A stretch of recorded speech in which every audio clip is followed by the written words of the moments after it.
दिल्ली विश्व पुस्तक मेला में साहित्य तक आपको कोशिश कर रहा है हर दिन लेखकों से, पाठकों से, पुस्तक प्रेमियों से मिलवाने की, बात कराने की, उनके विचार जानने की। समझते हुए आज हमने कोशिश करी कि प्रकाशक इस विश्व पुस्तक मेला के बारे में क्या विचार रखते हैं, क्या सोचते हैं, इस बार क्या अंतर रहा उनके हिसाब से, क्या सुझाव हैं या कैसा रहा, उनसे जानने की कोशिश करते हैं। भी है विस्तार पब्लिशर्स पहुंचे हम नई दिल्ली। कहाँ से हैं आप? हम लोग दिल्ली से ही हैं, न्यू दिल्ली, द्वारका से। जी। तो अपनी किताब के बारे में बताएं हमें। और जी हमारे पास ये किताबें हैं सारी। ये अपना श्रीमद् भागवत ये है, 100 गीता है, जिसमें ये मतलब एक अच्छा बेनिफिट है कि आप रिकमेंड कर सकते हैं कि अपना आप यहाँ पे याद करें और यहाँ लिख सकते हैं उन मंत्रों को अपने हैंड राइटिंग में। तो ये आप जैसे अपनी आगे आने वाली पीढ़ी को भी ये देख सकते हैं कि आपकी हैंड राइटिंग की आप पुस्तक अपने आगे ट्रांसफर कर रहे हैं। तो इसीलिए ये पेज, हर पेज एक तरफ ये ब्लैंक रखा गया है कि आप यहाँ याद करें और ये लिखें। और हमारे पास ये पुस्तकें हैं, अंतर्मन प्रवाह, मन मंजूषा, जिसमें आप तमिलनाडु की धरती के बारे में जान सकते हैं, तमिलनाडु के मंदिरों के बारे में, वहाँ के फ्रीडम फाइटर्स जो हुए हैं। ये डॉक्टर मीना कुमारी हैं, कोयम्बटूर की राइटर हैं। और ये हमारी तेलंग जी हैं, श्रीकांत तेलंग, इनकी रचनाएं हैं सारी। प्रकाशक की नजर से इस बार का विश्व पुस्तक मेला कैसा रहा? इस बार थोड़ा सा ठंडा है, भीड़ भी कम है, और थोड़ा संडे को भीड़ हुई थी, उसके बाद से काफी ठंडा है। हाँ, वीकडे में काफी भीड़ कम हो रही है। अभी हम प्रकाशकों से बात कर रहे हैं, आप देख रहे होंगे प्रकाशक पे हम पहुंचे तो अचानक से विस्तार पब्लिशर से पहुंचे तो एक बच्ची आई, कहती है कि मेरे से बात करेंगे। हमने कहा अभी रिव्यू बाद में ले लेंगे कि दिन भर कैसा रहा।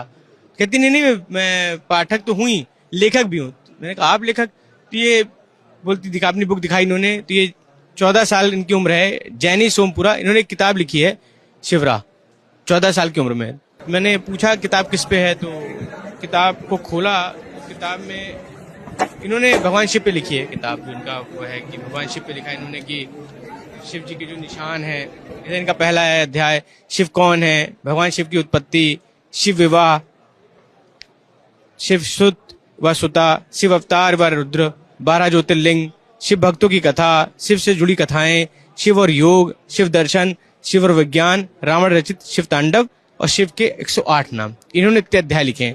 पहले तो जैनी, पर आपको आपकी बुक के लिए बहुत बहुत बधाई। थैंक यू सो मच, आपका बहुत धन्यवाद। आप ना मेरा इंटरव्यू ले रहे हैं और मेरी बुक को और प्रमोट कर रहे हैं। Thank you so much.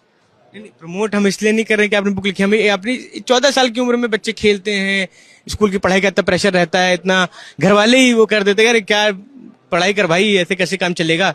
तो मतलब इसके बीच में बुक लिखने का समय मिला। समय था मेरा 10th बोर्ड के बाद का, उस समय दो मंथ के वेकेशन थे, तो उस समय मैंने ये बुक लिखी। और घर वालों ने भी कोई मना नहीं किया, कोई प्रेशर नहीं था मेरे ऊपर कि हाँ मैं अपनी मर्जी से लिख रही थी और अपना पूरा टाइम दे रही थी। और मेरे पास धीरे धीरे जितना समय था उस हिसाब से मैंने उसमें 2 महीने में लिखी थी। ये इसका रिसर्च या सब जो आपने लिखा है कैसे आया?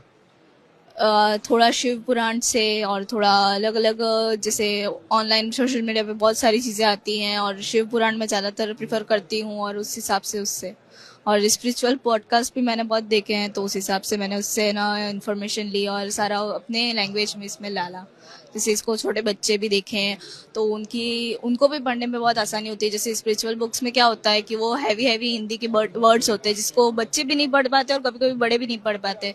तो इस हिसाब से उसके बारे में थोड़ा बहुत लाइट और सिंपल हिंदी में मैंने इसमें डाला कि यार बच्चे भी पढ़ें और बच्चे भी आध्यात्म की तरफ मूव ऑन करें।